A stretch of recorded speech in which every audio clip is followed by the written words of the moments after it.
Children of Gaza, Part 1. This is Seawar. She was 13 years old, tall for her age, and loved basketball. She played for her school, and she was good. She won trophies and everything. Seawar was the middle child of her family, and she was fiercely protective of her younger brothers and sisters. Her uncle Hanny says she was more independent than most girls her age. She would run errands alone or go to the beach.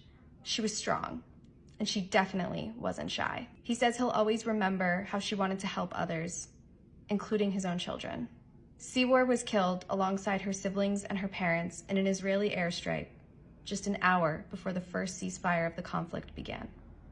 This is the Children of Gaza, Part 2. This is Hina. Is the doll? She was a confident, funny, and smart 8-year-old who had big dreams of becoming a YouTube star. She loved documenting her life and entertaining people through videos, especially by showing off her siblings, her home, and her toys. Her uncle Mahmoud said that whenever she saw a microphone, she would grab it and perform for the family. She was close with all of them. Hina was about to eat lunch with her mother when an Israeli airstrike hit their building. Her body was found under the rubble 24 hours later. This is the Children of Gaza, Part 3.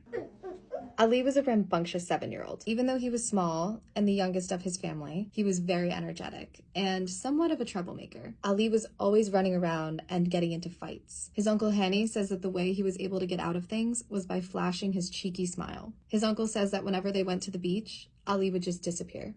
Ali was killed alongside his siblings and his parents at their family home in an airstrike just hours before the first ceasefire of the conflict began. They had been sheltering there for 40 days.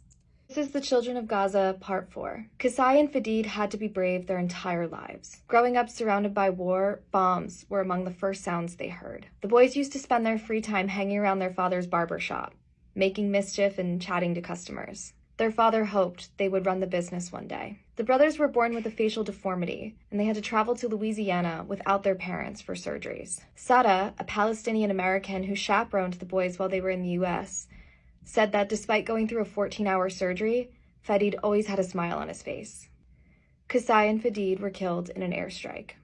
This is the Children of Gaza, Part 5. This is Mahmoud. He was only 14 years old, but he had big plans for himself. He wanted to travel to Turkey to get the best education possible. He was interested in electronics and had the mind of an engineer. He would often call his uncle in Turkey to discuss going to university there. His uncle says that when the war broke out, Mahmoud took personal responsibility for the well-being of his family. Mahmoud was killed alongside his grandparents and mother in an airstrike. This is the Children of Gaza, Part 6. Omar was 13 years old and loved video games. His uncle Mahmoud said he was always looking for the newest iPad or laptop to play them on, and he wanted to be a computer engineer when he grew up. But Omar loved the outdoors too. He especially loved camping with his grandparents. Mahmoud said Omar was grief-stricken in the final days of his life, after his grandparents were killed in an Israeli airstrike on October 20th. Omar and his sister were killed just 3 days later. The Independent is telling the stories of children who died in the Gaza war.